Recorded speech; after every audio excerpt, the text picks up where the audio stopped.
There are many ways to hold power in a royal court. You can sit on a throne, you can issue orders, you can inherit bloodlines or wear a crown.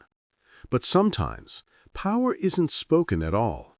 It's quiet, in a diary left unpublished, in a draft manuscript, in what someone could say if they chose to.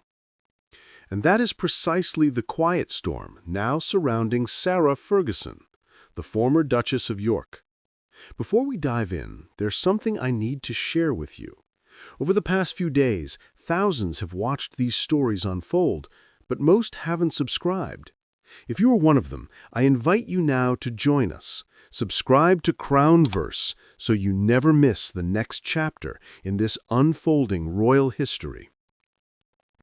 On the surface, the story seems routine. A house move, a royal shuffle. An ex-wife of a disgraced prince, perhaps looking for security as she navigates uncertain waters. But beneath the veneer of real estate and relocation lies something far more precarious: the monarchy's fear of what she might reveal.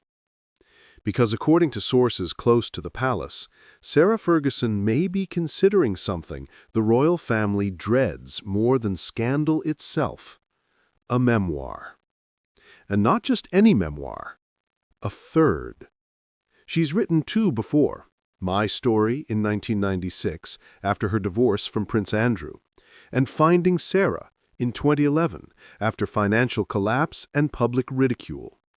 Both were raw, reflective, and deeply personal. But this time, the timing is different. This time the stakes are not only about her, they are about the crown. In the aftermath of Prince Andrew's public downfall, and now amid reports of his quiet eviction from Royal Lodge, Sarah stands at a crossroads, still closely associated with a man whose name remains entangled in the Epstein scandal, still residing in a royal residence despite her divorce from him nearly 30 years ago, and still carrying, some believe, the weight of untold stories from inside the monarchy. She knows things about the family, about the institution, about the cost of loyalty and the price of disgrace. And she knows what it's like to be silenced. But today, the silence is no longer guaranteed.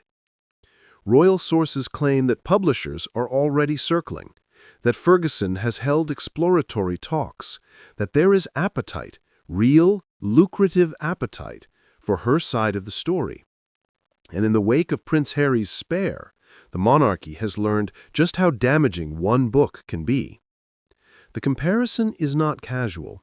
After Spare shattered decades of royal mystique with its intimate accounts of pain, betrayal, and exile, Buckingham Palace has operated with a new kind of caution. Every word written outside the gates can undo years of carefully crafted messaging inside them. And in Ferguson, they see not just a woman, but a risk they may now be trying to contain. Daily Mail royal editor Rebecca English recently suggested that it may be prudent for King Charles to keep Ferguson in the royal fold, that giving her continued access to a royal residence, even after her ex-husband's departure, might serve as more than generosity.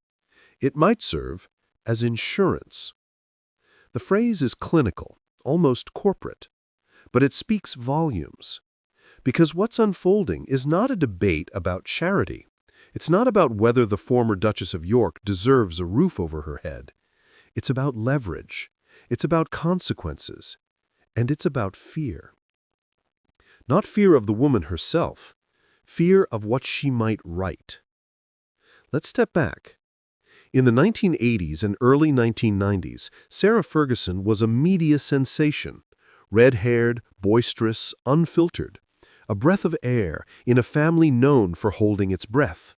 She was a contrast to Diana, not as glamorous, but equally scrutinized, equally adored, equally vilified. Her marriage to Prince Andrew, Queen Elizabeth's second son, ended in scandal, tabloid photographs, financial woes, public missteps. And yet she remained within the royal orbit, living under the same roof as her ex-husband, attending family events, appearing at Balmoral. No other divorced royal spouse maintained such access, and perhaps no one understood better what access meant. Over the years, Ferguson found ways to reinvent herself as an author, a TV personality, a philanthropist. She weathered the headlines, the debt, the disgrace. She survived. And in her own way, she learned the cost of proximity to power and the cost of losing it. Then came Epstein. Then came the allegations, and suddenly her continued presence in royal life no longer seemed quirky. It seemed dangerous. Emails emerged dating back to 2011 in which she called Epstein her steadfast, generous, and supreme friend. She would later claim those words were written under duress, that Epstein had threatened her, that she was terrified. But the damage was done. 7 charities dropped her as patron, among them the Teenage Cancer Trust, an organization she had served for 35 years. And yet she remained at Royal Lodge. Through it all.